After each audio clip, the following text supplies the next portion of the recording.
started at 6:30. We like to keep the meeting to an hour, so we're going to get started. And obviously, we have a lot of people here today, a lot of guests.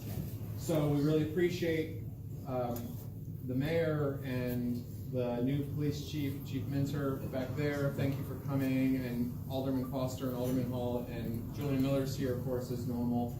We really appreciate all of you coming tonight.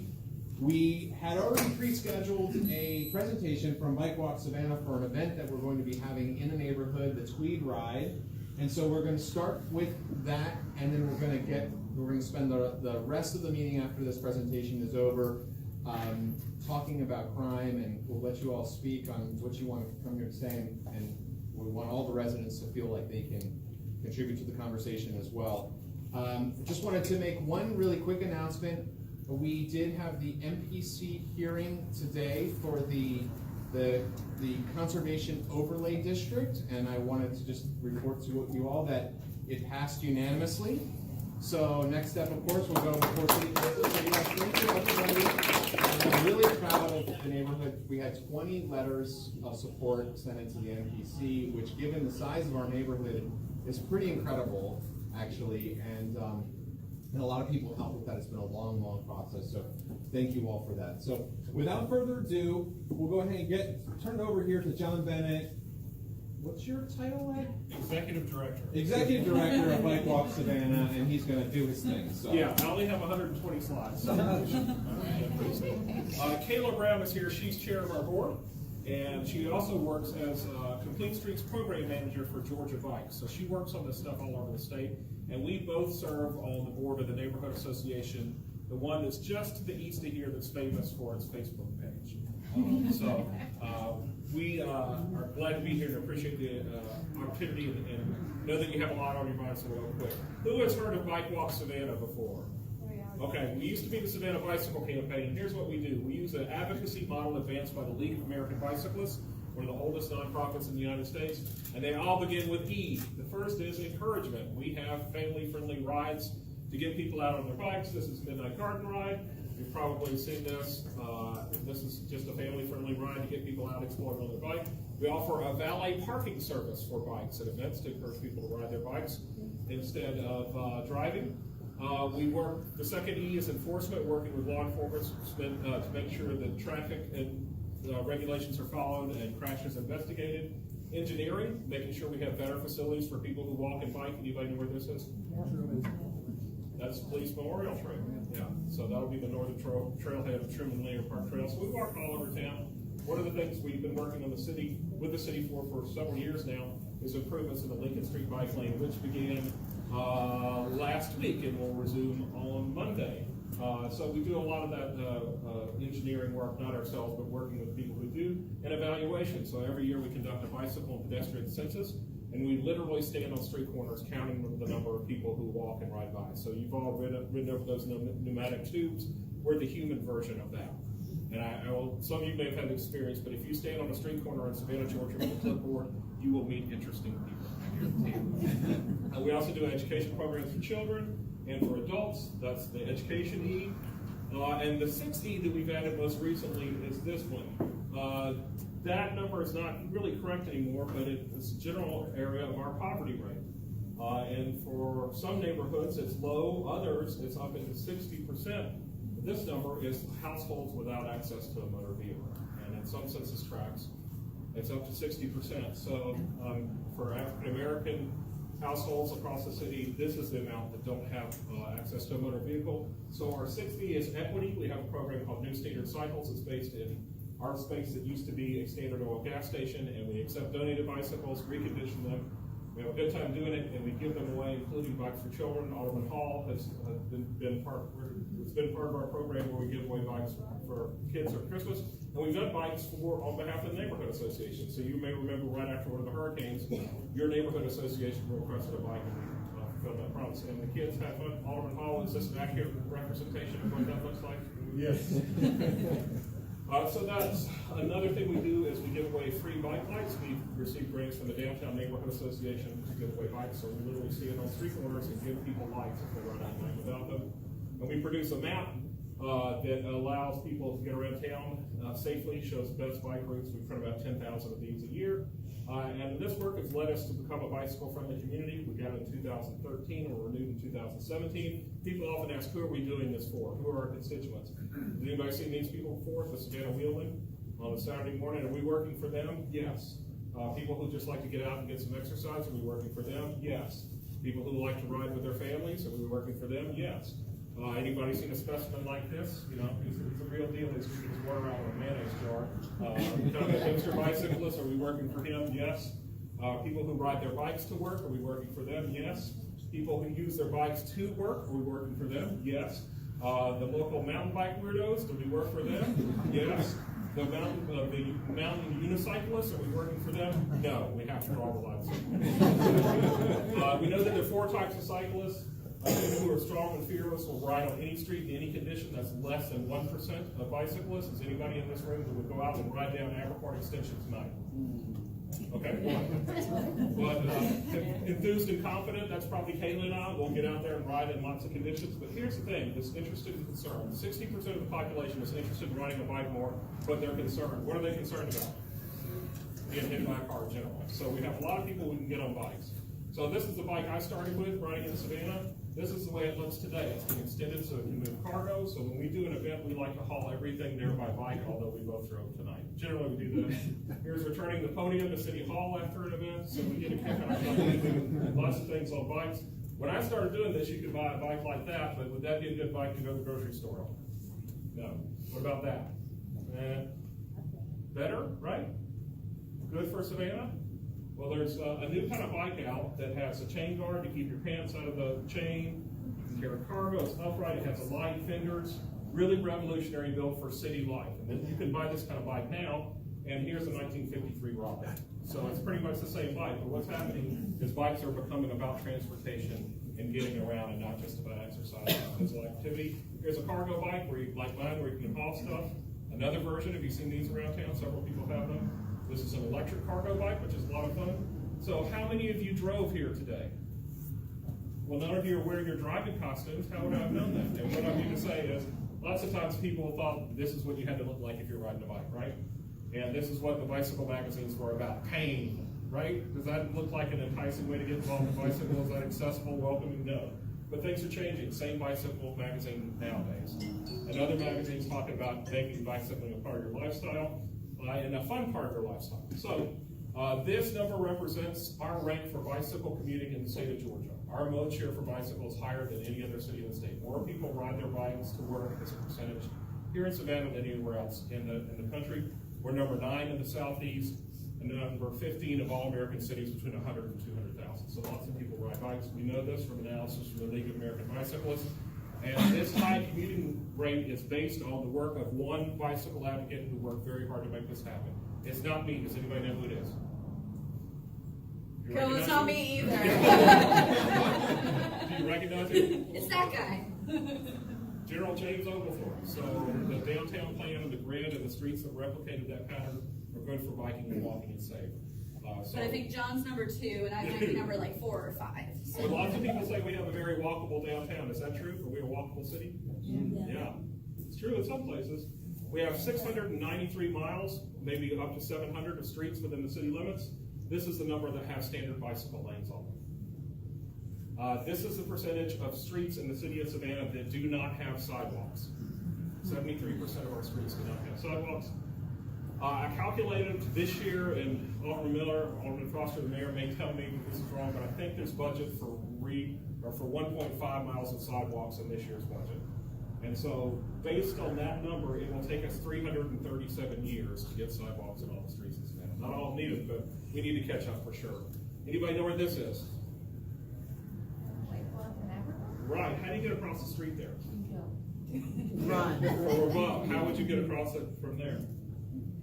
Yeah, it's a pretty dangerous street, for sure. Anybody know where this is? It's nearby. Yeah, this is Skidaway Road, so if you walk on Skidaway Road, this is what you encounter on a day like today. If you had a bad Monday, imagine yourself waking up early on a cold morning and standing at this bus stop with traffic flying by in front of your toes and the graveyard in your back. But it wasn't always like this. This is City Hall looking south on Bull Street. Does anybody know what these things are called? Pedestrians. Pedestrians. That's exactly right. But back then they called them people. And if you look, I've used this slide for a long time, but I finally got a blown up high-res version. Look at all the bicycles in this photograph from about 1910. All over the place, people walking and biking. I'll show you some images that come from a great book called Fighting Traffic. But what happened in cities is that cars came on the scene, and people were really concerned about it. And there was the notion that cars were not compatible with city life, and they should probably be banned from cities. They were just too dangerous. Motor killings, they called them. What do we call a motor killing today? We call it an accident. An accident. And what they knew instinctively back there is something that we can quantify today, is that the faster a car goes, the more likely you are to die if you were hit. From just 20 miles per hour to 40 miles per hour, it's a pretty staggering increase. And so instead of making streets safer for people when cars, what we did was vilify walking. Jaywalking was invented. Because used to you could cross the street whenever you wanted to, just like in that photograph I showed. And now the new way of vilifying pedestrians is saying it's our fault if people get hit while looking at a phone. But really the question is, are distracted pedestrians really the problem when the streets look like this? So Kayla can talk about a report that came out last week that's pretty startling. So this is the Dangerous by Design report that came out via Smart Growth America and the National Complete Streets Coalition. They tabulated all pedestrian fatalities from 2008 to 2017. And in that time, over 49,000 people were killed while walking in the United States. Pedestrian deaths in that time frame increased by 35.4%. And a lot of people will say, well, that's because we're driving more. But vehicle miles traveled only increased by 8.1%. That doesn't correlate, the information. And walking increased by less than 1% for all trips. So it's not that we're walking more or that we're driving more. It's a couple of different factors. A lot of them are how our streets are designed. Our streets are designed for people to get from point A to point B as quickly as possible, not thinking of the people who are existing between point A and point B. This is a little difficult to read, but this is the top 20, the winners, the losers. These are the most dangerous states, and we are right here at number 6. We increased our ranking. We went from number 10 to number 6 in most dangerous states for people who are walking. And that was due to an increase in fatalities. We have over 1,700 in this time frame. And actually I have what I call the saddest spreadsheet in the world, which is cataloging pedestrian fatalities as well as bicyclist fatalities. And it is very sad and disappointing. Some good news, Savannah is not the worst city in the state. Augusta has that recognition. Augusta was actually ranked in the top 20 metro areas in the United States for most dangerous for people who are walking. So we unfortunately seem to be catching up a little bit though. So I did an analysis of the last 2 years of crashes that involve people who walk in Savannah, as posted on the Savannah Police Department, previously Savannah Metro Police Department, and 40% of the crashes involving pedestrians happen on 3 streets in Savannah. Does anybody know what they are? Yes, Abercorn is one. Another? Street. What? Bay Street. West Bay Street. Right. One more? It's Ogeechee Road. So what they have all in common is multiple lanes of fast traffic. Here are the deaths in Savannah where they've happened, so we can see definitely there are places where they occur again and again and again.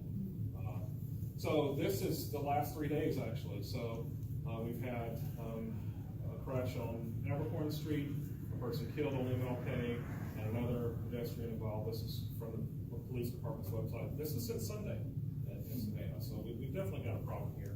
What a lot of cities are doing are taking this approach called complete streets, and this is what Kayla works on every day. And so anybody know what a complete street is? Okay, so complete street is not, oh, it's paved, it's incomplete. A complete street is a street that's safe for people no matter how they use it, whether they walk, they ride a bike, they use transit, use a wheelchair, and they drive. The streets are safer for everyone when they're complete streets. So this kind of looks like Abercorn, and you can imagine maybe put in a multi-use path in the shoulder. They can also be beautification treatments too. The trick is to make it safe for everybody who uses it. A lot of times people are doing it, testing to see what works before they put it in, something called tactical urbanism, and we've done a little bit of that here in Savannah. Anybody know where this is? This is right over the overpass on 52nd Street. And this is people voting with their feet for a sidewalk, right? I want a sidewalk here, as far away from this as possible. We also know that people want complete streets. This is a survey done a couple years ago by a pretty good polling firm. Here in Savannah, 88% of people wanted a complete streets policy to be enacted.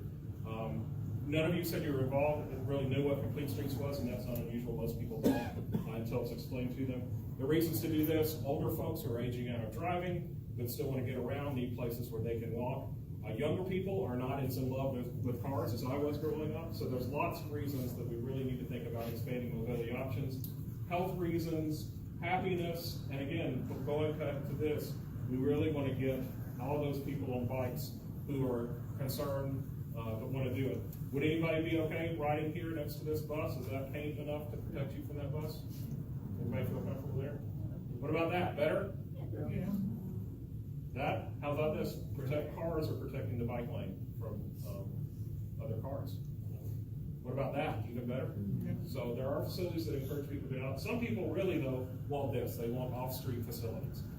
And so we know that there are great things that happen when we do these complete streets. Decreased traffic crashes for all users. That includes driving, increases in retail sales. There are lots of reasons to do this. This figure represents the reduction in car crashes after this happened. So after the the Price Street bike lane was installed, car crashes went down 27%. And that's because speeds were lower and felt safer. If you've been down Price Street, you also know that lots that have been vacant for decades are now being built on. So there are lots of reasons to do this. But people want this, right? Places that you could ride off the street. This is up in the, just our north of Buford at the Spanish Moss Trail, which is a great facility. Realtor signs are on the trail, not in front of the house on the street. They're on the trail. So what does that tell you? Buy a house here, you could live right next to this facility. This is the Parkers up there. You can pull off and get something to eat. They've created a bike area right behind the Parker store. And we know that trails, when they open, building permits go up. So people want to be near these things. People also want to ride in Savannah. Has anybody seen this van in Savannah? This is VDT Tours out of Vermont. They're in Savannah 15 weeks out of the year, bringing people to ride bikes in Savannah. The Venture Cycling Association is here too. This is Wilderness Voyagers out of Pennsylvania, all bringing people to our city to ride. We know the economic benefits of this are huge. Silver Comet Trail up in northwest Georgia, $57 million direct impact. It's really doing great things for little towns. We have an opportunity to do this with the Coastal Georgia Greenway and East Coast Greenway Alliance. The director of the South Carolina Georgia coordinator lives here in Baldwin Park and is working to make that happen. It'll be great for Savannah and great for the entire coast. I go to a lot of events, and at Georgia Trail Summit, I met this guy. Does anybody know who Ed McBrayer is? Anybody heard of him? Works for the PATH Foundation, and his thing is, big cities, young people, creative people want to move to big cities, but they can't really afford to live there, and they want to go back somewhere that has the big city life, but is more affordable. They don't want this, they want this. And I think we can provide that in lots of ways. And Carrollton, the Greenbelt, circles their town. They built it in less than 5 years. Hundreds of school kids use it to get to school. Great physical activity before the day starts. University of West Georgia did an intercept survey on the trail. They asked, what's the #1 reason you use the Greenbelt? #1 is fitness. Does anybody know what the #2 is? Safety. Safety? Another guess? Social activity. This is where my friends are. This is where my social life is. We have an opportunity to do that here. You'll be hearing about this a little bit more in the coming months. But there is an opportunity to create a belt of trails around our city using city and county right-of-way. So it's an idea that we definitely want to advance. E-scooters, anybody heard about that controversy? So that's something the city decided to get out ahead of it and has banned these for now until we can find out a way to manage them. But there are all kinds of conflicting data, but it is another opportunity to let people get around, not in a car, which is something that we think is a pretty good idea. That's us. We're Bike Walk Savannah. Questions, concerns, threats, encouragement. What you got? John, if people want to get involved and help, what can they do? Or help make some of these things happen, what can they do? Yeah, so if you'd like to go to our website, or you can email me. I was going to say a couple more things. The This is a new presentation, so. So this idea of complete streets may seem foreign, it may seem something that from other cities, but it really is part of our heritage here. So the overall plan of the way the streets are designed really is part of what's driving this movement. And here's a quick thought. If you plan for cars and traffic, you get cars and traffic. If you plan for people and places, you get people and places. So that's what we do. So to answer your question, if you'd like to join our mailing list, we send out opportunities to get involved, to help spread the word about things that are happening. If any of you have any mechanical ability, we invite you to come down and help fix up bikes. Every Thursday night and every Sunday afternoon, we have a good time. If you'd like to learn more about fixing your own bike, it's a good way to do it. So we want people to feel empowered to make their neighborhoods safer, to expand mobility options, and make Savannah a place where people of all ages and abilities and incomes can safely get where they need to go. And as you said, Rob, if anybody wants to get on their bike and go for a nice ride, hopefully the weather will warm up a little bit, but you can join us on February 16th at 2 p.m. right over in Daffin Park, and we'll be donning our finest tweed to enjoy the Parkside and Ardsley neighborhoods. And I actually just found out today that Team Callahan is going to sponsor snacks for post-ride, and we'll be getting those snacks from Auspicious Baking Company. So if you don't like bikes, I wasn't going to go, but bread. All right, John and Kayla, thank you so much for coming.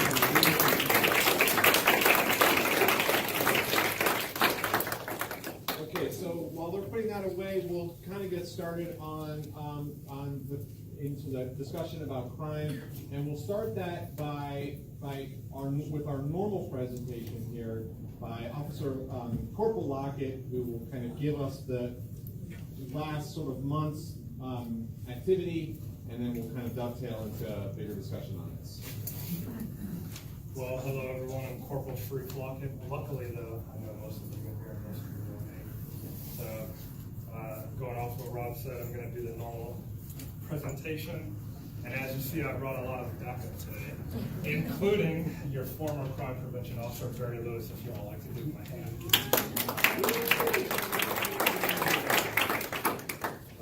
Hopefully I get a round of applause like this.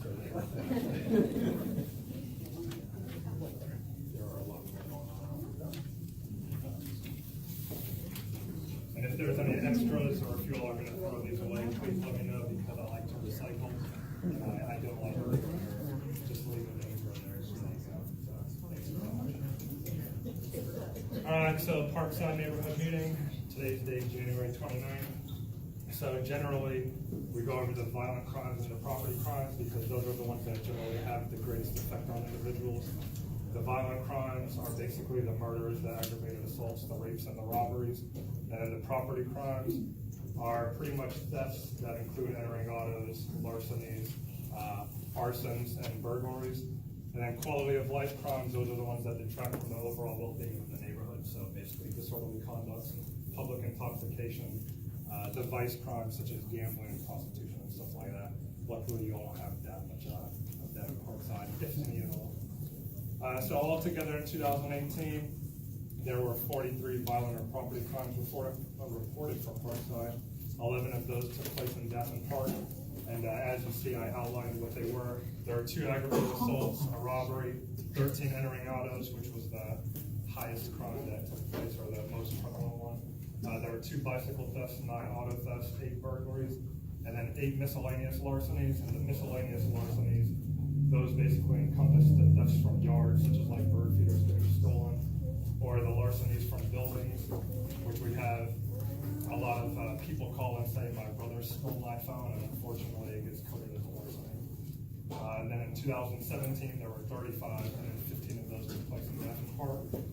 So the most high-profile incidents that took place recently, because again, I know that you all took a couple months off for the holiday season, which I don't like. So there was a burglar in the 1500 block of Washington Avenue on December 20th.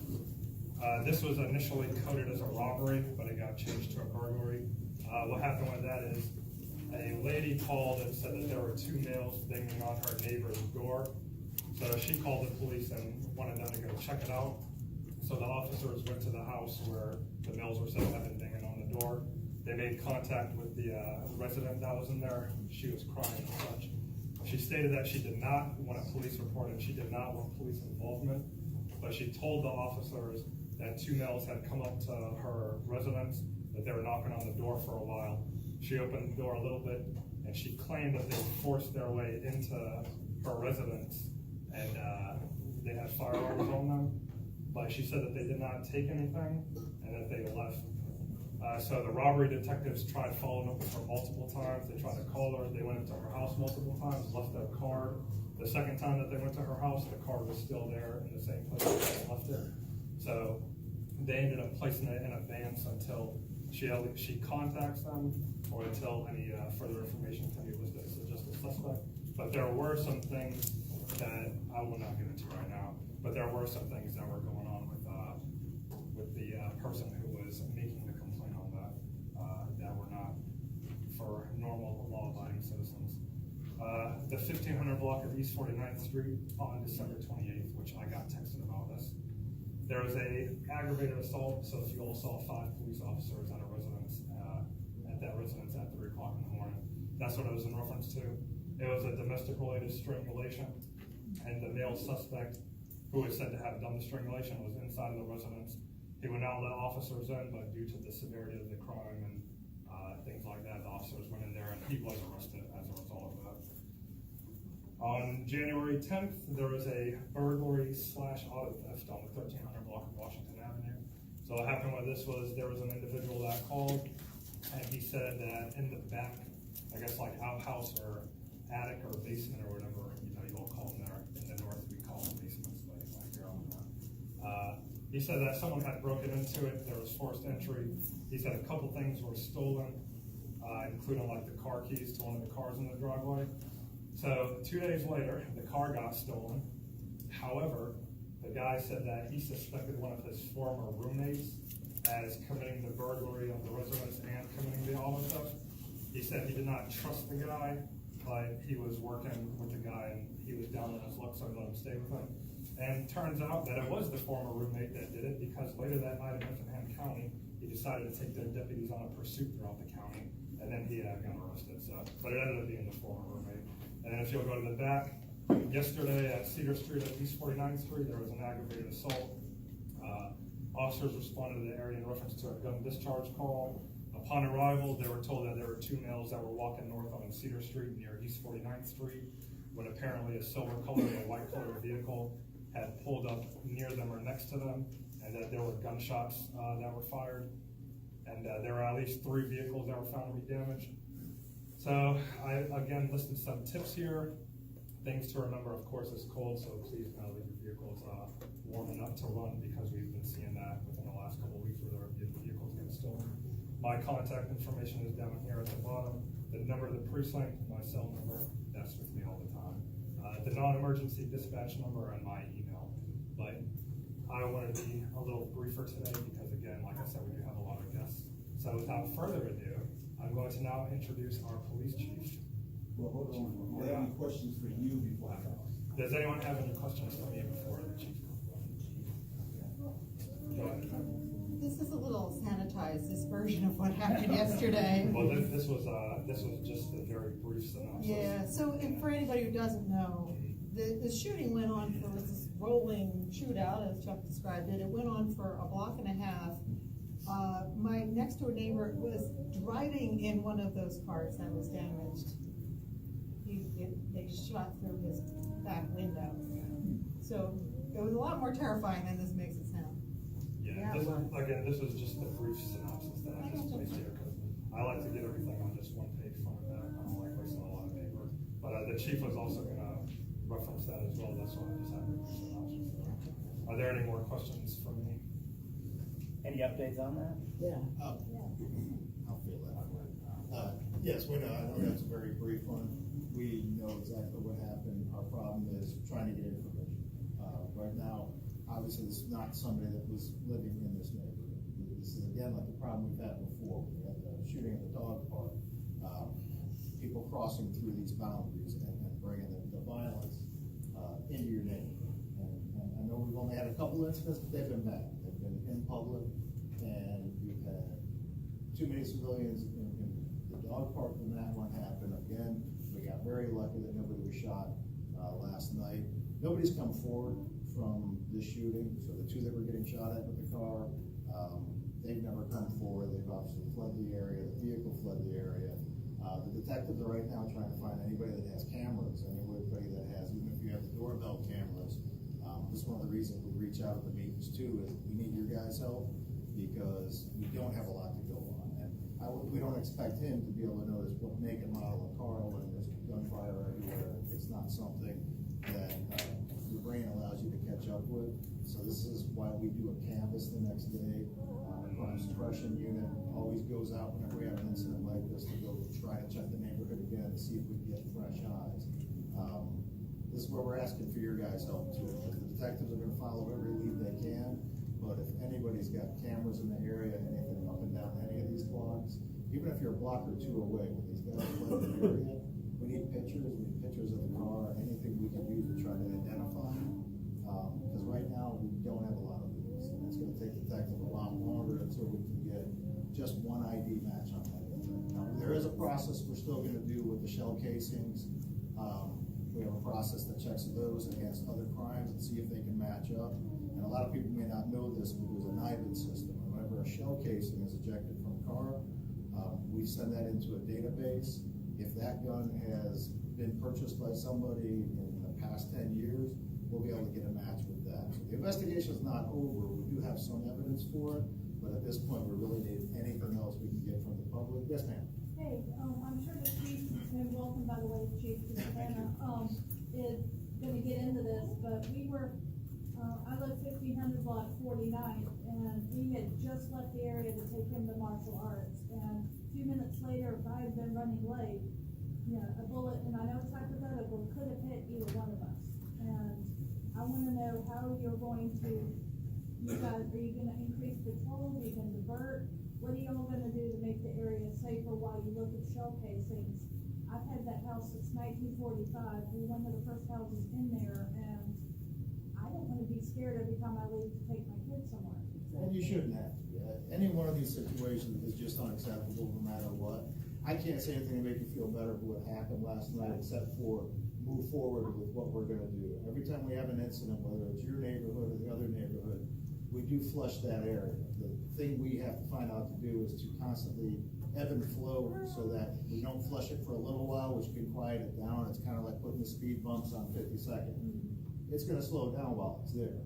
So what can we do about getting more police presence? I do have a couple things I'm working on now, and it just won't be for this neighborhood. We have to be able to get around everywhere. Walking patrols, which do make people feel safe, but as you know, you got a limited amount of area to handle this.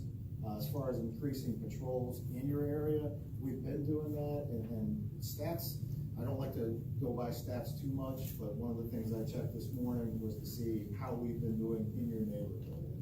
From the stats from 2017 to 18, and then the ones for 2018 till today, we've increased our officer proactivity in the area by 150%. These are officer-initiated calls.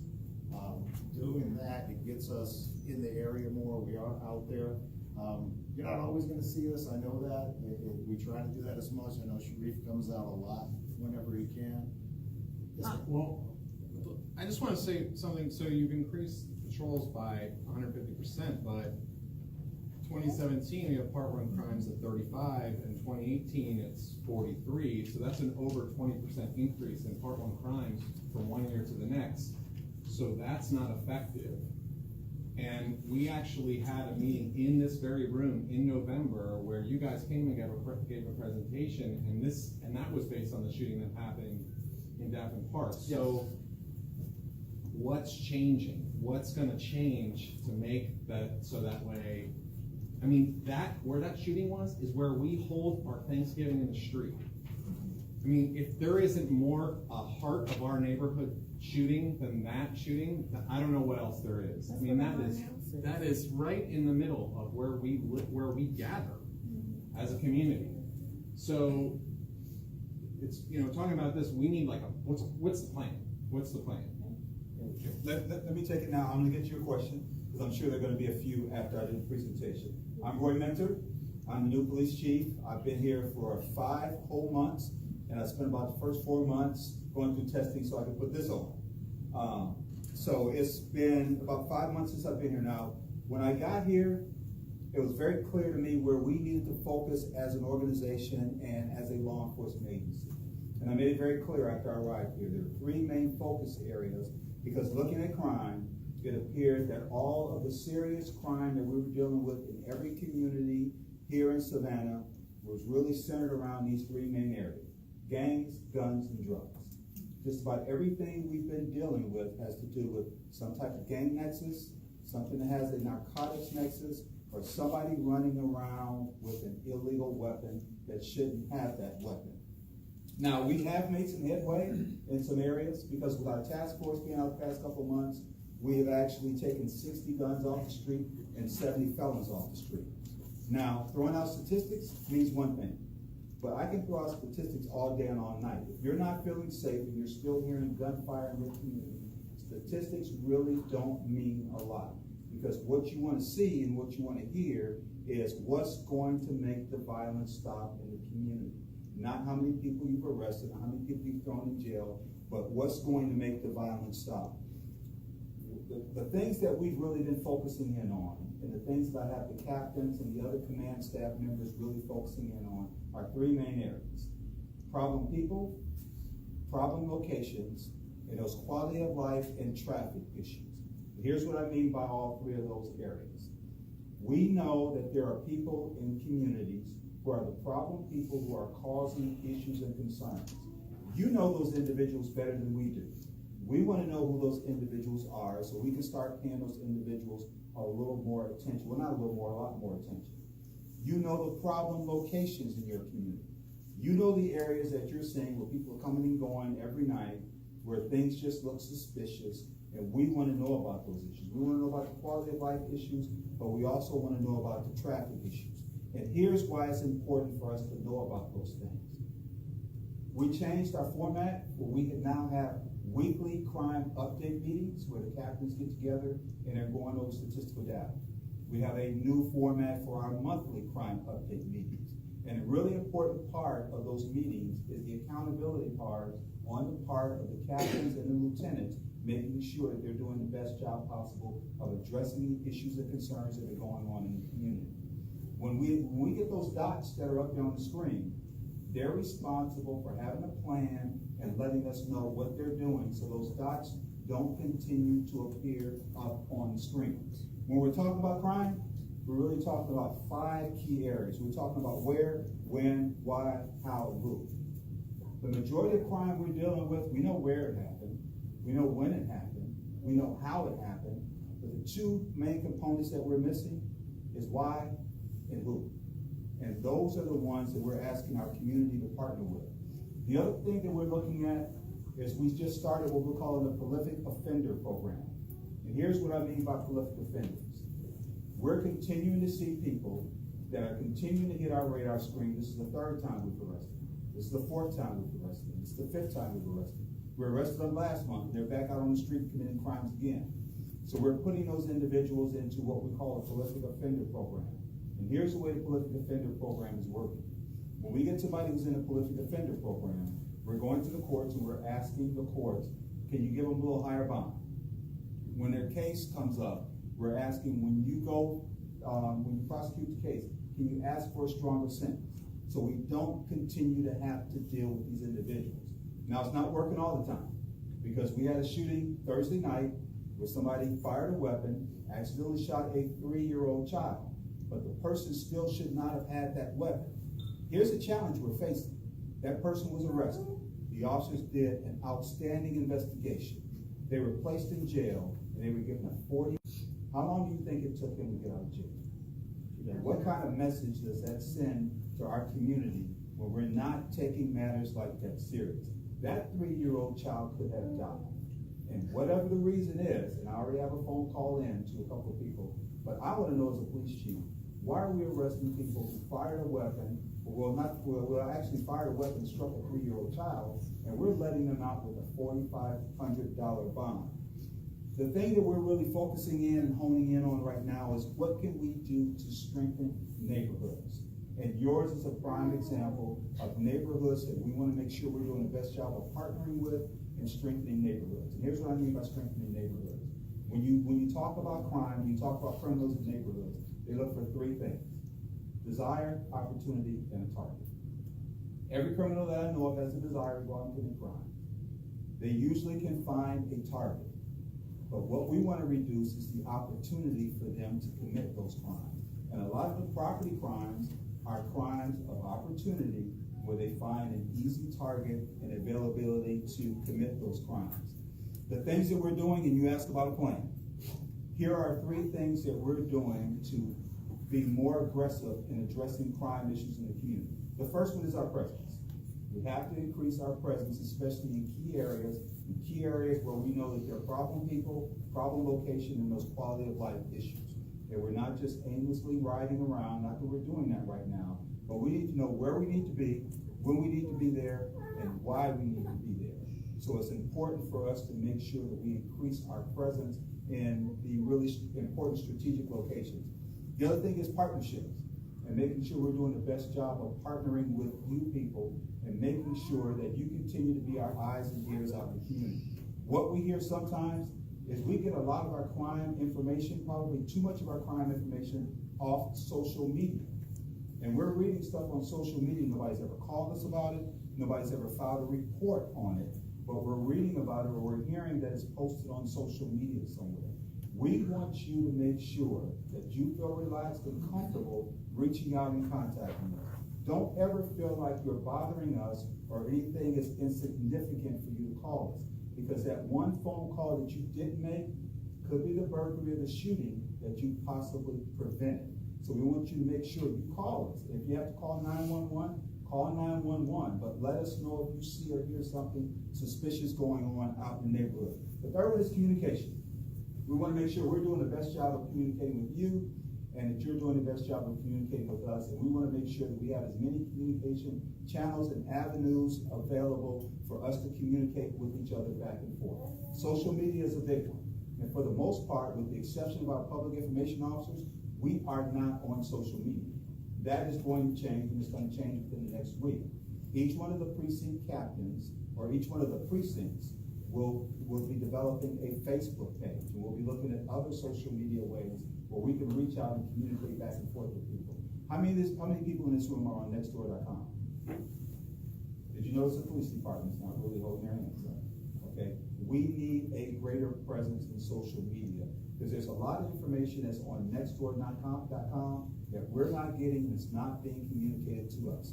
So that's another social media avenue that we're going to be using. The other thing is our tip lines.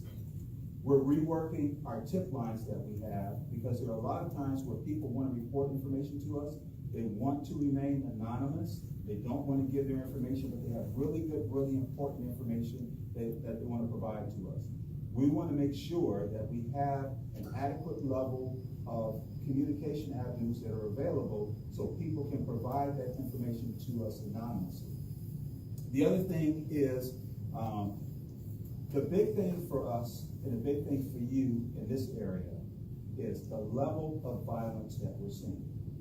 People who feel comfortable enough to ride down the street, roll down the window, and start firing rounds at a car, at an individual, whoever it may be, those are individuals that need to be removed from our community. And the bottom line is, we're not going to play. Not that we have been playing in the past, but we're not playing. We are actually going out there and we're going after the worst of the worst.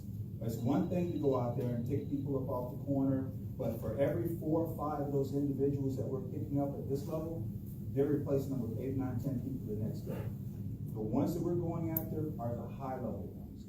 We're identifying what we believe are the known, prolific, really violent gang members in this city. And we're going after them aggressively to take those individuals off the street. We're going after the known burglars. We're going after the known robbery suspects. And we're putting together an aggressive strategy to pull those individuals off the street. But here's what we need in the interim. Let us know when things are going on in your community that just don't seem right. What we're seeing a lot of times is when a crime occurs, we're there pretty much like that. Our response time for a lot of these priority 1 calls for service is anywhere between 3 to 5 minutes. The officers are in the area, the officers have a strong presence in the area, and we're just missing individuals just by a couple of minutes. And a lot of times, we've had a couple of situations where people have said, I saw that car circle the block 3 times. I saw that guy walking around the neighborhood looking suspicious. I just didn't think it was worth making a phone call. And had that phone call been made, that may have been a vehicle stop we've been able to make that didn't result in a shooting, that may have been an individual we had the opportunity to stop, who may not have broken into someone's home. We're gonna be out here, we're gonna continue to stay on top of it. There are 2 really critical precincts that we're really paying close attention to. My central precinct and here in my east side precinct. Those are the 2 precincts where we're seeing a higher level of what we believe is violent criminal activity that we really need to get on top of and we really need to stay on top of. Our commitment, and I can tell you the commitment from the men and women in the back of the room, is to continue to do the best job possible of going out each and every day and keeping this community safe. We realize that it's been a tough year for us in law enforcement. We're 29 days into the year, and this month in January, we've already had 9 line of duty deaths for police officers around the country. Sunday night, 2 Denver police officers were shot. Both of them are in the hospital recovering. Last night, 4 police officers in Houston were shot. They're in the hospital and recovering. But irregardless of what's going on around the country, these men and women are still dedicated to putting this uniform on and going out and doing the best job possible of keeping our community safe. Yes, sir. Chief, can if I can just stop you now, I know that some people in the community are gonna have some questions and comments that they'd like to make, so if I could, maybe open it up to the community to voice their concerns. We're gonna have a lot of people here waiting right before I start. It's very easy. Number one, not to do anything, thank you guys for what you do, that is great. Last night you said, your response time was pretty quick. Just for the record, I was on Victory and Skidaway eating in a Mexican restaurant. I paid my bill, I got in my car, and I drove to Victory and beat the cops. For the record. I've lived in the neighborhood like several people for a long time, and 53rd and 54th and 55th between Cedar and Live Oak. Okay. And this is y'all's job. I'm not gonna tell you the address, but there are 3 very organized working trap houses, crack houses, whatever you want to call them. If you go through on a Thursday, Friday, Saturday night, there's no doubt what's going on, and they've been there for years. Okay. Is there any reason why you won't give us the address? I Do you know the address? You can go on the corner. I mean, just literally, You can just go drive on, down the okay. street. you can go on the literal corner of Okay. Cedar and 54th, it's right there. Okay. Cedar on 53rd, same thing. Okay. I've stopped to write the account number down. Well, Please. depends which corner. I live on 53rd and Cedar. There's no crack house on 53rd and Cedar, no trap house. But 54th is a problem. 55th is a problem. But he knows because he comes to our meetings every month. But I'm representing my community, which is right next door. The Parkside has always been extremely supportive of what we're trying to do there. Okay. So, If I might just say too, let's not think that just because it's on one side of 52nd Street or another, that it's not the same community, because everybody is walking up and down that way. I drive down that way. Stop saying it's coming from another neighborhood, because we're all in the same neighborhood. Alderman Hall represents some of our neighborhood and some of that neighborhood. Anything between, I think, the Lessups and Dappen Park, we're all in it together. So I think this idea like they're coming from elsewhere, it needs to be comprehensive. It's all of us. But I don't want to, I know many other people will have. I was out yesterday. We were literally on our front porch, about to walk 4 houses down to where they were shooting. So my daughter, me, my dog, it's more than just, a brief summary to me, because like she said, a couple minutes earlier, it could have been totally different. It's not good enough to say, we have a strategic plan, when my strategic plan is to keep her safe all the time. We don't have any problem in this neighborhood of ever speaking up. I want you to understand that. They're very active in neighborhood watch, to the point where me, my husband, my dog, and my daughter were out delivering the flyers for this meeting, and we were stopped twice for delivering the flyers by the mailman. So I have a problem with how long it took. I have a problem with the fact that we were outside at 5 o'clock and people are shooting like it is not even an issue. I don't have any other option than to be where we are. This is the home that we bought. And it was a nice little hefty price tag for that house. So it's not like we're living in the hood or in a trap-ridden area with crack and all the rest of that. We paid a nice price for our house. I go to work every day. My husband goes to work every day. We were asked that by the postman when we were delivering those flyers, if he had a job. We have a job. The whole point is, I need the people who, God bless you, Officer Lewis, I miss you. It's not because of anybody who's in our neighborhood now is not doing a good job. It's just that I know you. The whole point is, I know him because I've seen him.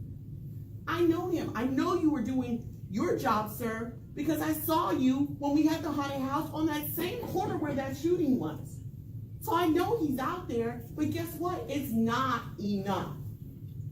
Now, I don't know how else to say that in the most respectful way possible, but I went to school, I went to college, I have my master's in education. If you came to me about education, I could talk to you about that, and my plan would be, this is going to happen today, tomorrow.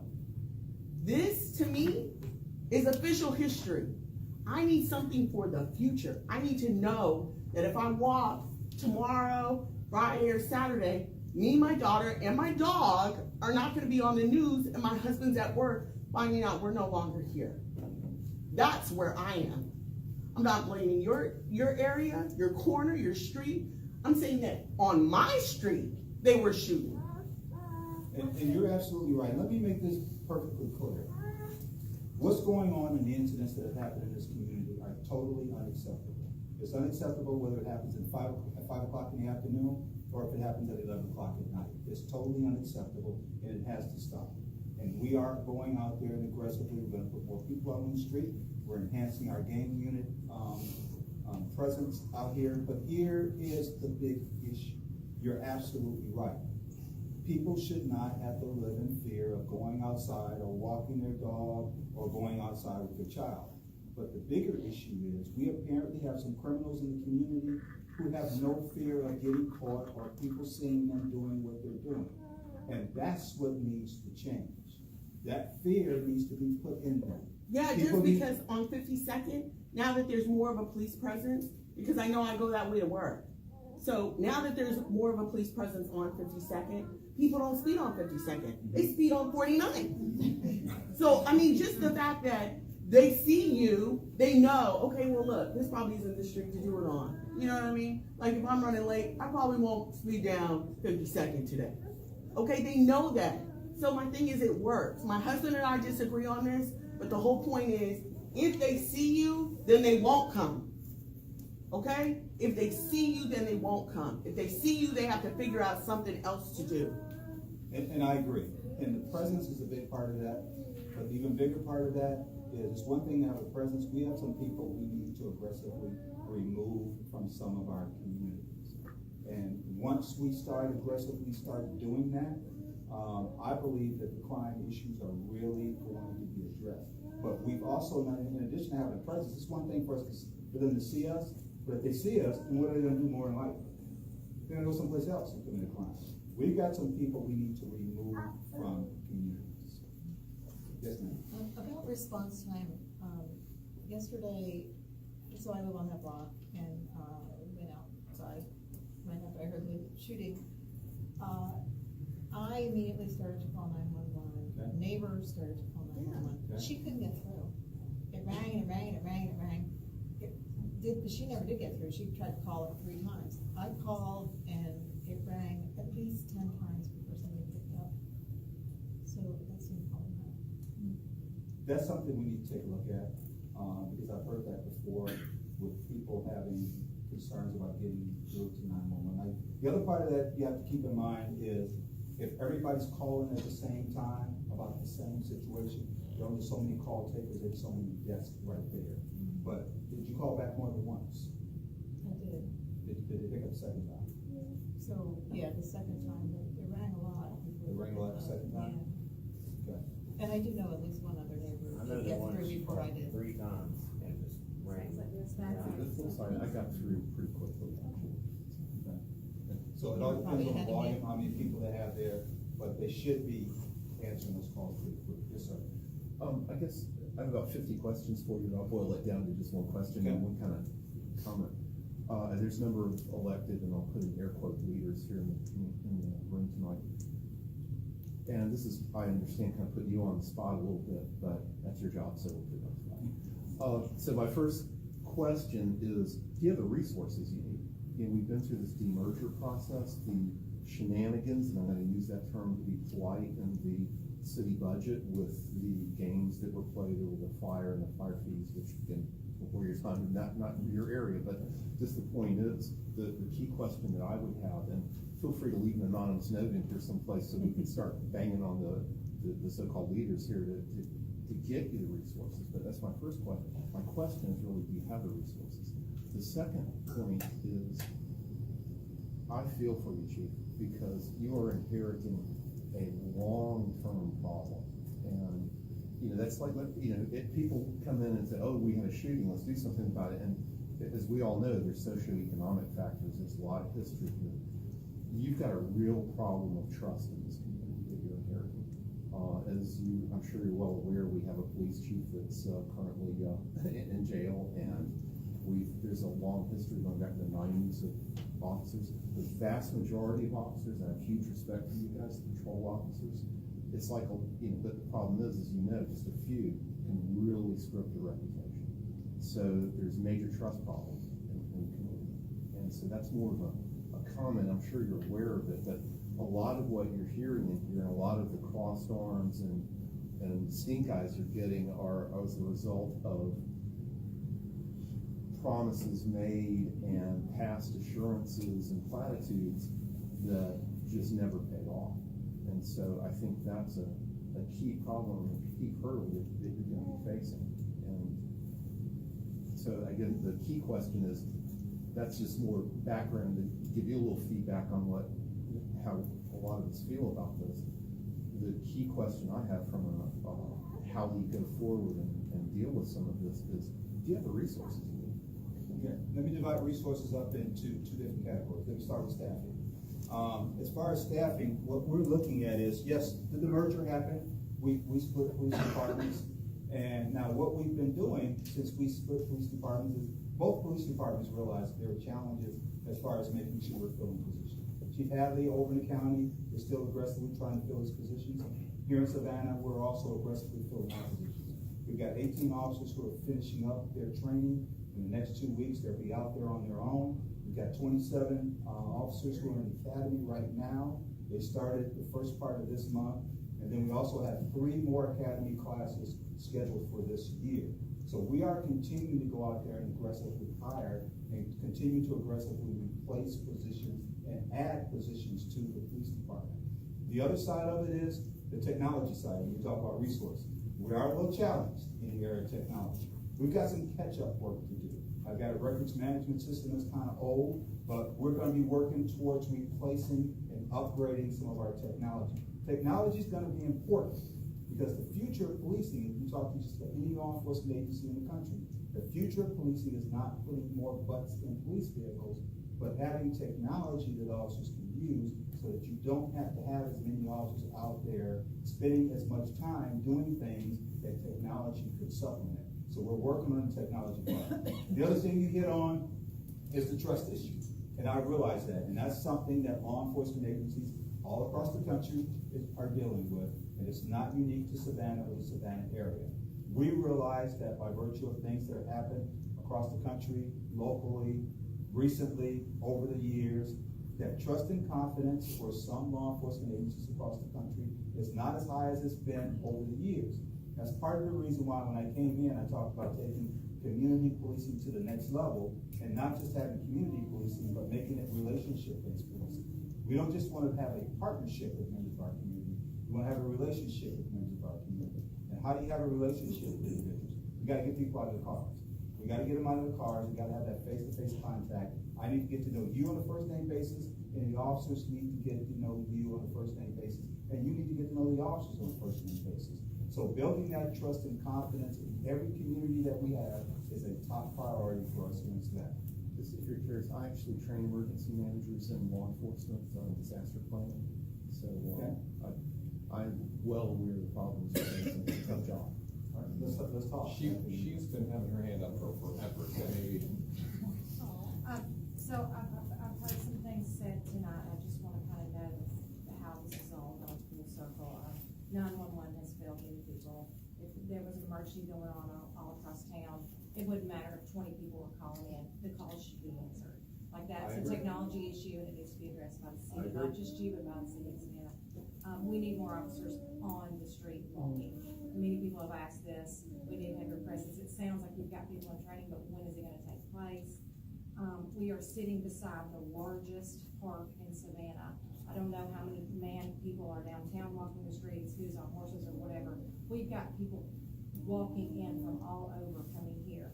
We have a training facility for dogs right down the street. It's a perfect opportunity to build a network of more men on the street.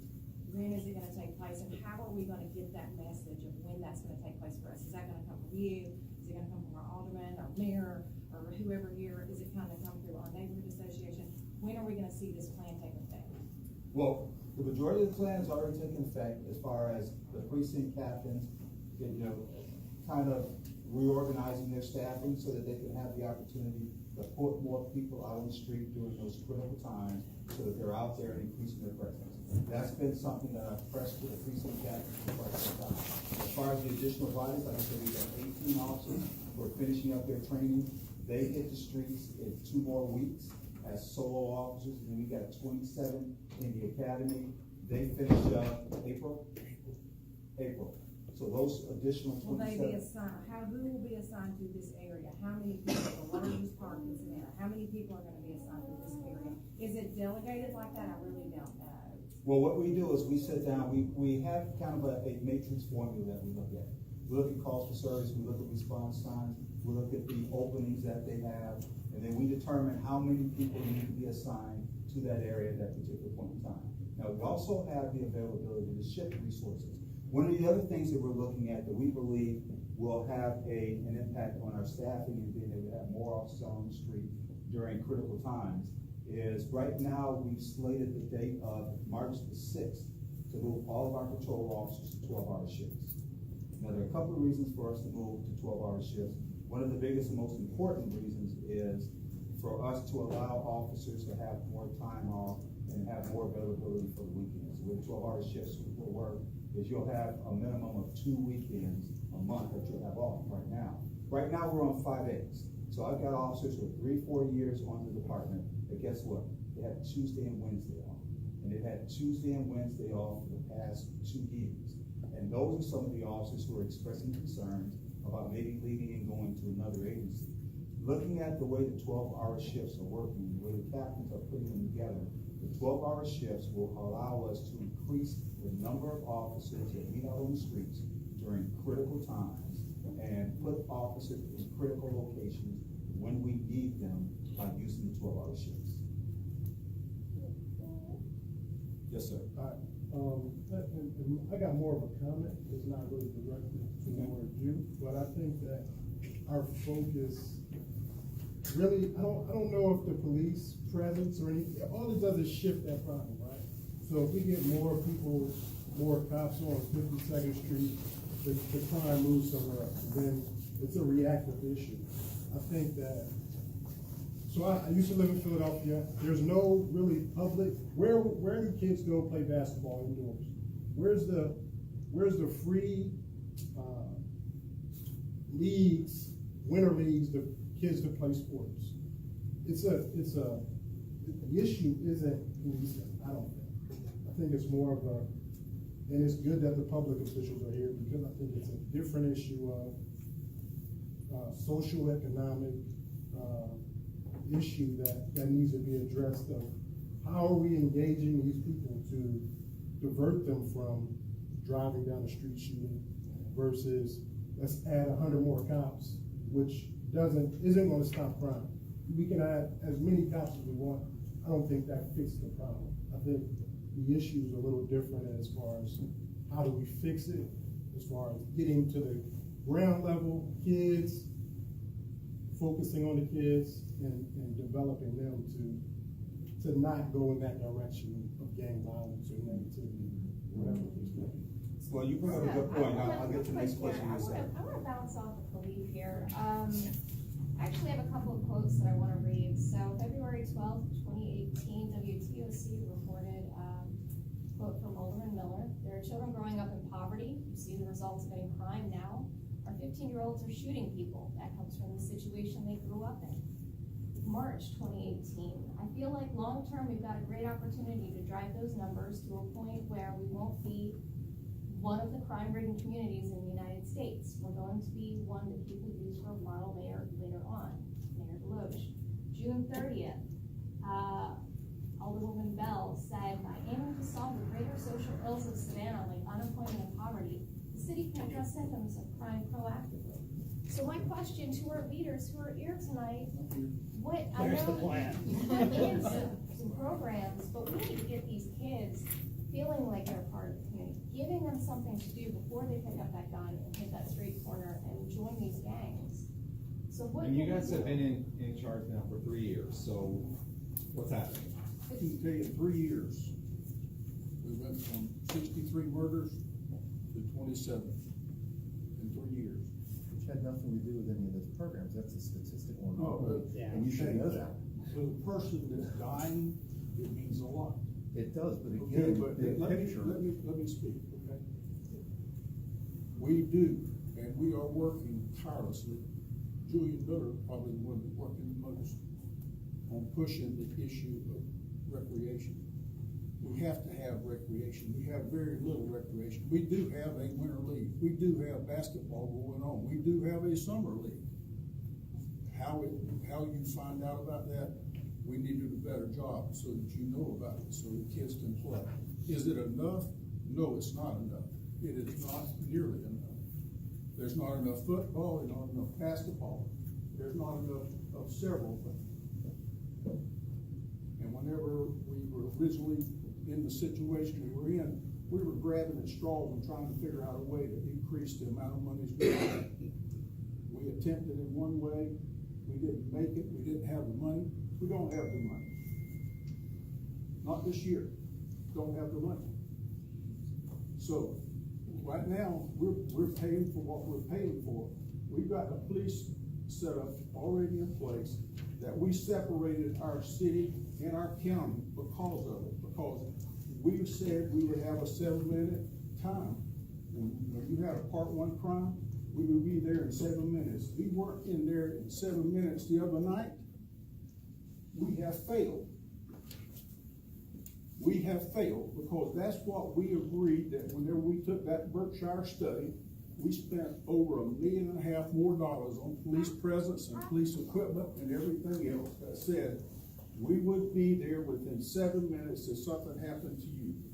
And if we don't do that, shame on us, call us, let us know about it. We apologize right now. We're I don't know what. asking about the time that they want. We wanna know what we're doing specifically. I know it, but, well, the point of the time is, it takes a certain amount of time to get so far. If that person's close, it won't take but 2 minutes. That means he's in the neighborhood. We're asking about response time. We wanna know what we're doing for our citizens. Why can't we get more money from the tourism board? Why can't we renegotiate with the courts to take care of our citizens? What can we do to make the money to make sure that these kids aren't going to gangs?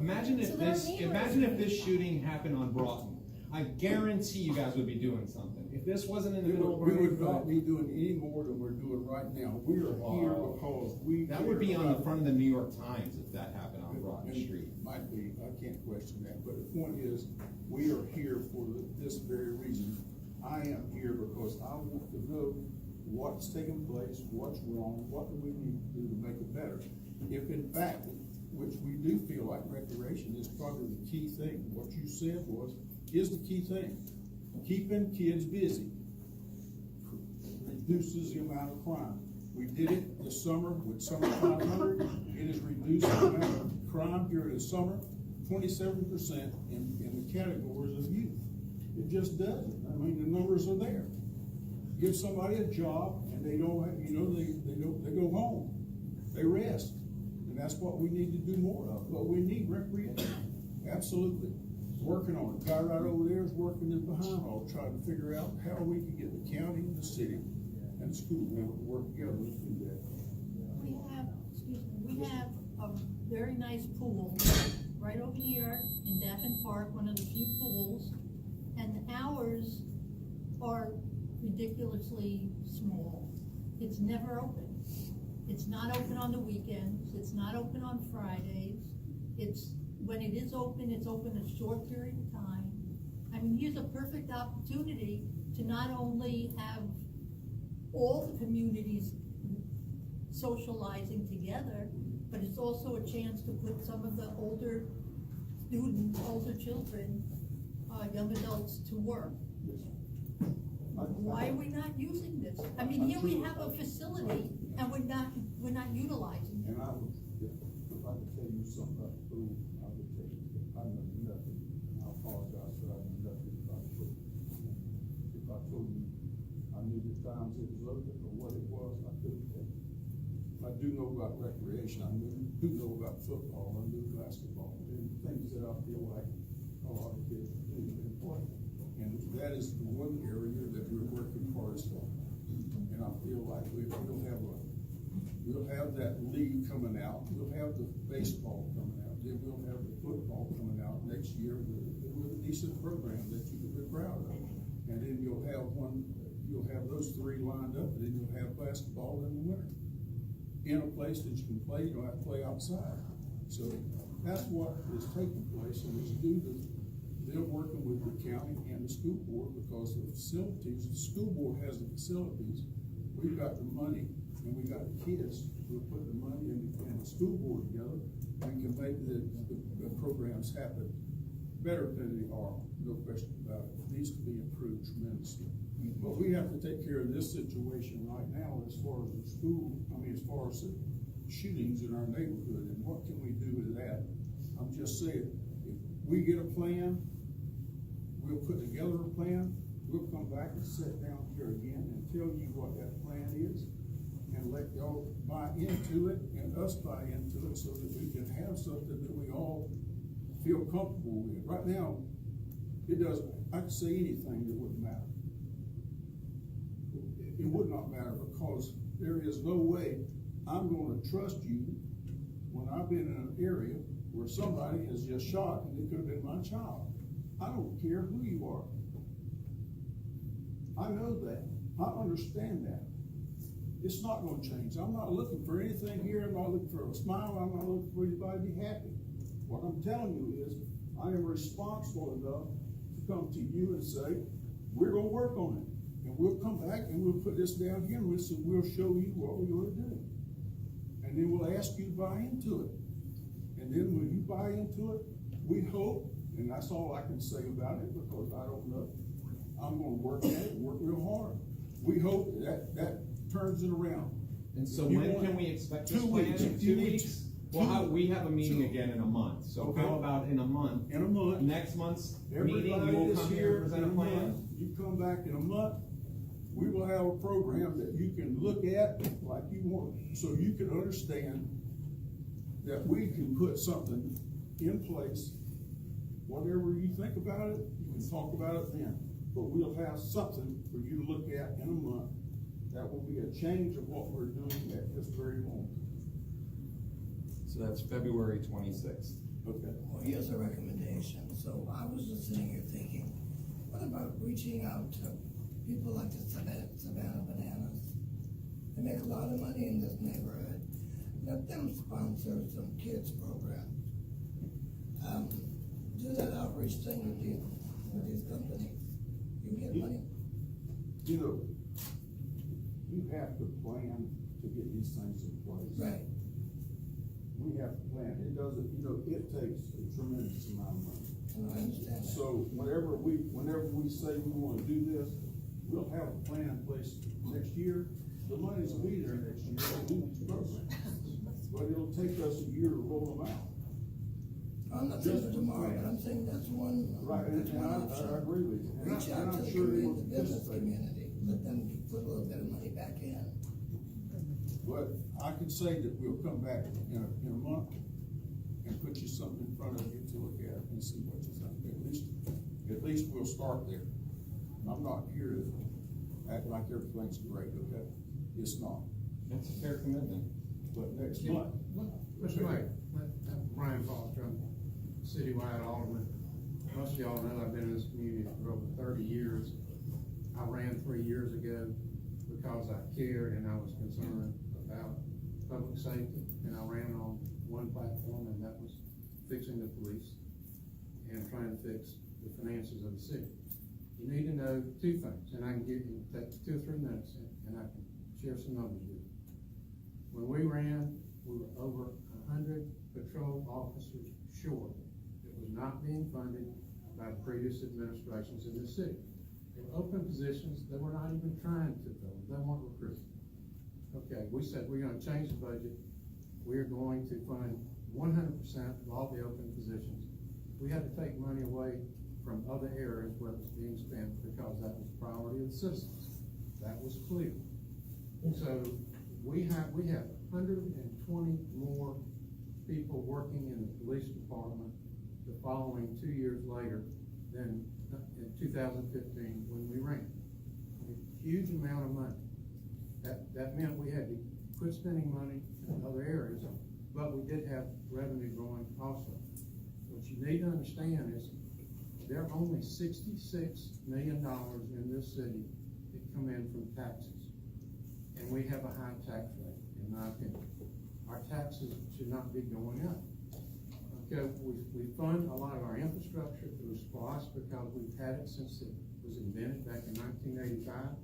The voters have been thoughtful enough to understand you're not gonna get any streets, water, anything else fixed if you don't have SPOS. The city has over 30% of the properties in the city do not pay 1 nickel tax. It's a huge disadvantage to this government. The general fund is all the mayor and city council can budget each year. That is only about half of what is spent. That's only $160-something million. Way over half of that money goes for public safety. So what is left? Not much. You got enterprise funds in this city. You have the water and sewer enterprise fund. All that money goes into it and it's funded. We can't touch that. That's a good thing because that means you got one of the best water systems in the entire Southeast. We've never had any issues with our water. That's because all the money is being spent to keep it up today. The parking fund is an enterprise fund. All the parking money goes in there, the city council can't touch it. It pays for the parking garages and all that, and we can bond. The advantages, we're building 2 new parking decks, one on the west side of River Street, one on the east side of River Street. That'll be over 1,000 new parking spaces. It's a self-liquidating bond issue. It's going to be run by the developers. They will actually pay us a fee. It will cost the city nothing, and we'll have over 1,000 new parking spaces right downtown that will solve some of the problems. The city had never even attempted to do that until I brought it up. I came as a banker, and I said, look, there's some issues here with the balance sheet. We got to start thinking about how to fund this. So when we demerged the police departments, obviously some of those officers went to the county, and so we lost a good officer. Did you know how much it cost? There were 18 coming in, chief, and 27 in the next class. Is that what you said? Correct. All right, that is 45 officers. You know how much it costs to train and bring those officers on board? $70,000 a piece. Multiply that times that. We have trained over 200 officers since 3 years we've been in office. Multiply those numbers out. We have raised the salary to about the highest outside of Atlanta and the state of Georgia at the time, and everybody else started raising their salaries. We just gave a 3.5% increase this year. We don't have any money coming into this city to pay for all these other.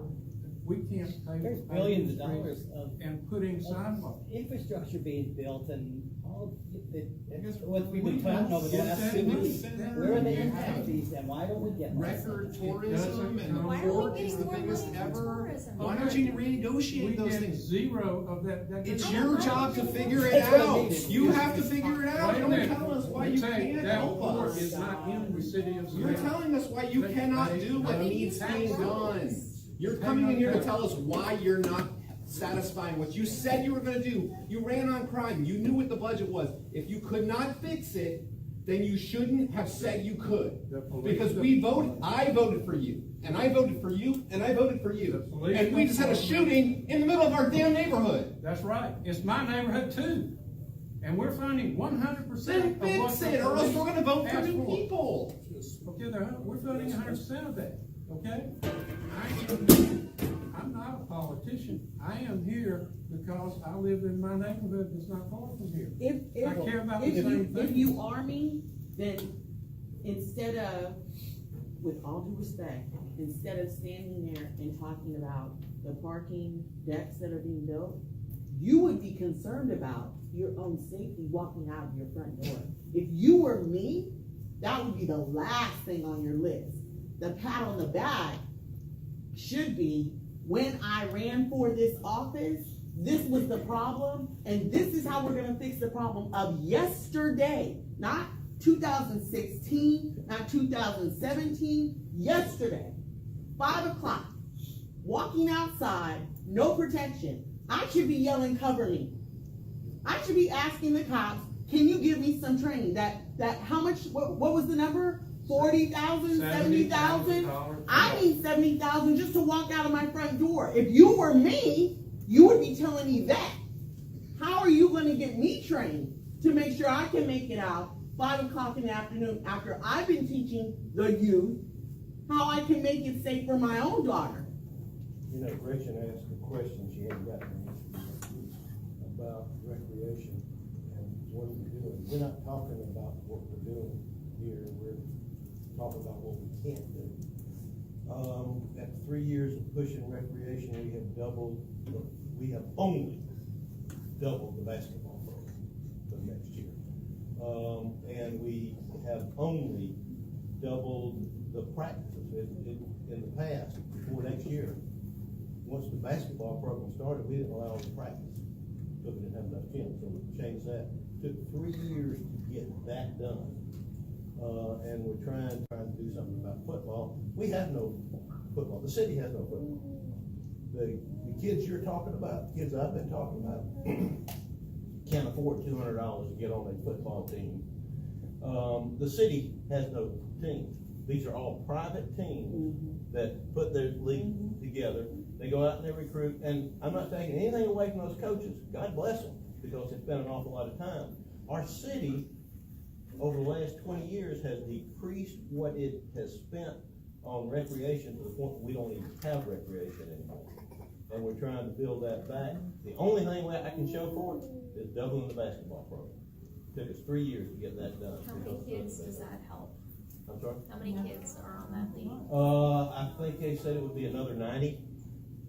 So we're looking at 180 kids will be able to take and play basketball for free through city programs. Right.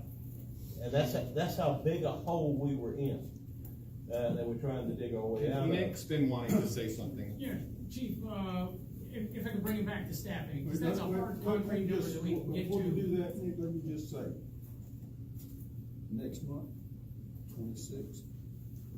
A plan. Okay. I'll be out of the way when y'all talk. Chief Mitchell, you talked about new officers in the pipeline. What's your total staffing number based on the Berkshire report? Where should it be, and how many sworn officers, after on-the-job training is done, how many sworn officers do you have today? Our total authorized staffing is 536 authorized sworn positions. Right now, we're down by 28 positions right now.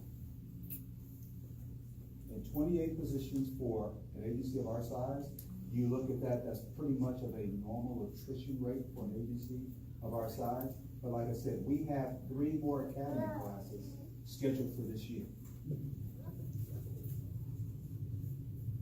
What is your approach to the gangs? We're talking about youth, and education's a big key for that in Savannah. Savannah's a very polarized community. I'm going through the lottery system with my children, which is like, I have a master's degree. It's really hard to get through the city. Yeah. And I can only imagine for families that struggle, or other single parents like me, who are trying to get their kids in a good school, because there's definitely good schools and not good schools. And my friends that are counselors in buildings are saying the kids that are out here doing the shootings are not the kids at school. So we're like you said, we are failing our children. And Savannah, I came from Atlanta, where when I came here, I was like, this is the worst place I've ever been for education. I've been all over the state. It's a tragedy what's happening to kids. And the education, the Board of Education is gonna have to work with you closely to deal with gangs. And the gang strategy for the Savannah Police Department plays right into what you just brought up. I call it the three-pronged stool.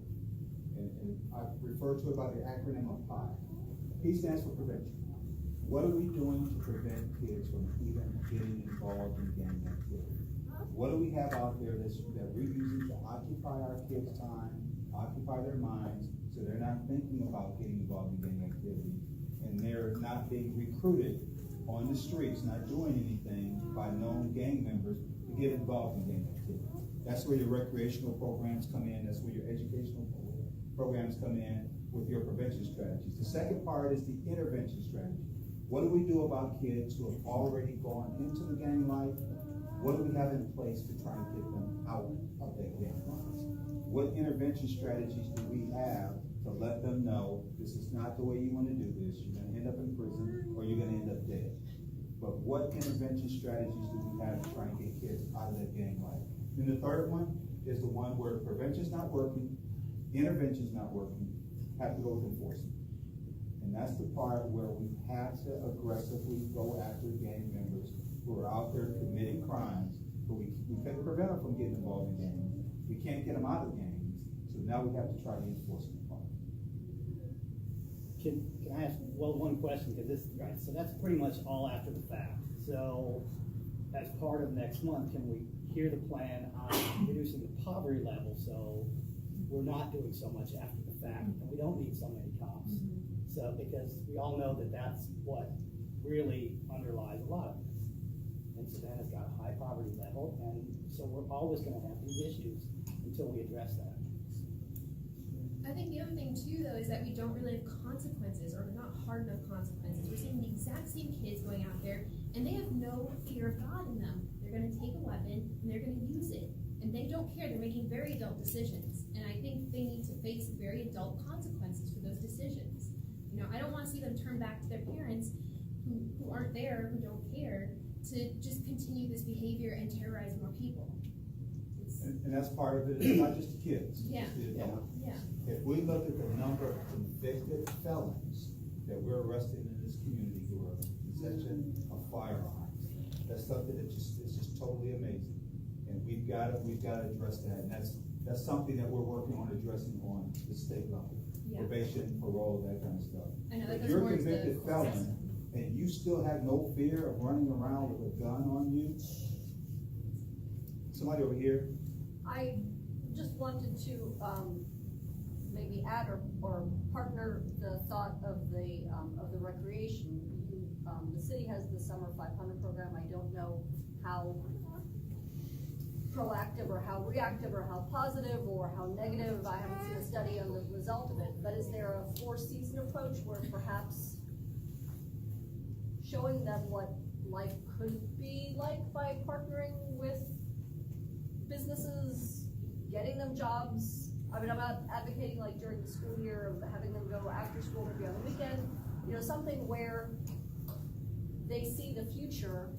And nothing against basketball, nothing against getting them off the street, I'm not saying that, but maybe seeing a brighter, more rosy By the way, businesses pay for Summer 500. Right. $1.5 million from private businesses that the mayor of Carabel went and got. Okay. Okay, and that's not paid for by the city. Program. No, I Let me tell you understand about the that. program you're talking about. We have got a program that came out of Louisiana, and I think Louisiana and California. It's a program they call MARC. We're working with the juvenile judges, the city, county, and anybody else who was breathing, came together. And we got a place now in downtown Savannah, 38th Street somewhere. Right now, we're going 38. Okay, we got a place where if a kid comes in, and you're trying to steer him away from going the wrong way. He comes in, he might have shoplifted, or he might have been watering, he was told not to be there, and he kept watering or something like that. Used to, the only place they had to go when the policeman picked them up was to juvenile center. That's just where they went to. Well, you just load up, and you can load up the juvenile center, but once they hit that, they get caught up in the system. They forever tied to the system. So the theory we have is, okay, we're gonna take these kids, they come in, this officers now take them to an advocate that is right there at this place. We keep it staffed all the time, we've got people there all the time. They take that child in, and usually it's a child, I mean, anywhere from 12 to 14, 15 years old, who has done something wrong, and this is his life's part, or her life is part for the rest of their life. They grab that child, and they bring it in, but they don't only just grab the child.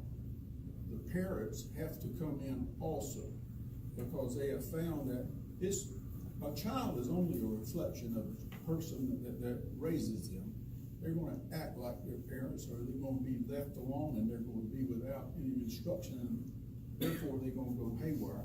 Well, they bring those parents in, and they actually try to, and I'll say it's try to, take that child and turn them at that time, at that point in time. And they have had really good results out of Louisiana and out of California. Went and looked at programs, did all that. And we've had good preliminary results in the soft opening that we have. We have about 75. And we got kids coming in there that aren't even in trouble. But they're coming in there because they know there's a possibility of getting out of trouble before they get there.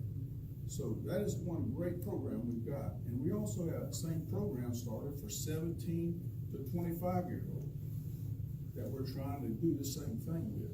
That might have one mark on their record or something that we can turn. And it's working off of that same program. There is some preventative programs out there. But tonight, we're dealing with somebody that possibly almost got shot. That's what we're dealing with tonight, and I keep coming back to it. We're gonna sit down and we're gonna talk about this thing, and we're gonna be there in 7 minutes, and we're gonna find out why, and what we can do to try to make it better. Whatever the chief says, that's what we do, but I can guarantee you, we'll be working at it whenever we walk out the door. Well, it's after 8 o'clock, so we do need to kind of start wrapping up, but Mayor DeLoach, I just wanted to say in response to that is that our community has no problem with being active and involved. And you know, you can see how many people showed up, and even when we don't have a meeting where there's a shooting, we get about half this many people will still show up. And so, you know, when you work on your plan, know that we will help. I mean, we want to help. Cynthia's from the next neighborhood over. John Hall is right here. Cynthia can tell you what we're doing. Yeah. So we're here to help, to work with you too. So get that punch off of 54 from 55th, and block them up. I just want to say how sorry I am for what happened yesterday. It's a bad feeling for every one of you. You have a right to be angry. You have a right to be angry because this should not happen anywhere. This should not happen anywhere.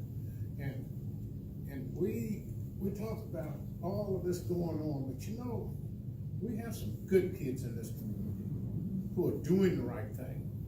You got about 5 to 10% of this population that's committing 100% of these crimes. So it's no matter how much basketball we put out there, how much football we put out there, these individuals who shoot in public down the street, they're not going to be playing ball.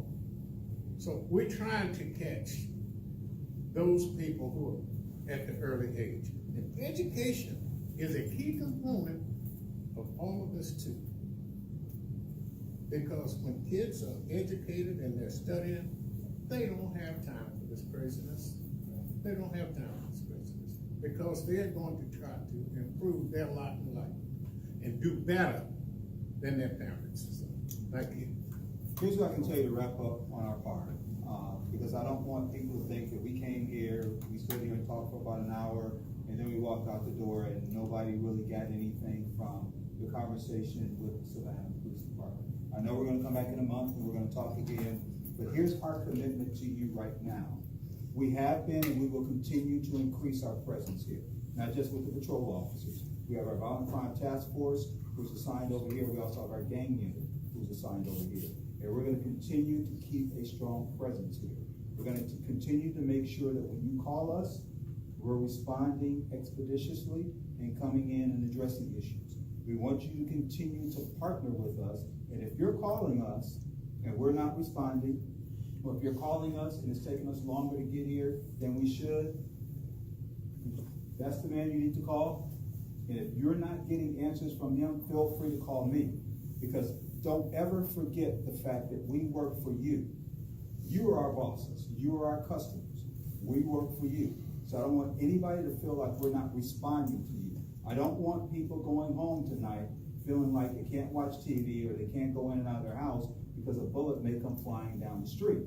I can't say that we're absolutely going to be able to prevent that. But what I can tell you is we're going to continue to go out here day after day after day, increase our presence to do the best job we can to keep this community safe. And if we're not doing that, let us know. And we're going to continue to see what we can do to raise the level to make sure that we're doing the best job possible to make sure you feel safe in your community.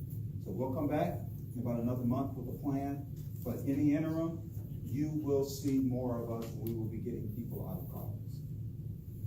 Just one last statement, and regardless of what people think of police response time, etc., I do want to thank you for putting yourselves out there en masse in a city where there are individuals who don't have the fear, who don't have the anything, where they don't respect you as a human and they see you as a target. And we thank you for putting yourselves out there.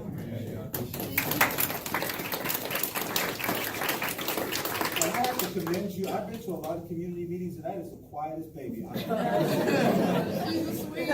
Because we walk around the park. All right, well, thank you all. Next month on the 26th, we'll tell your neighbors to come and we'll do that. And thank you for those that deliver the flyers.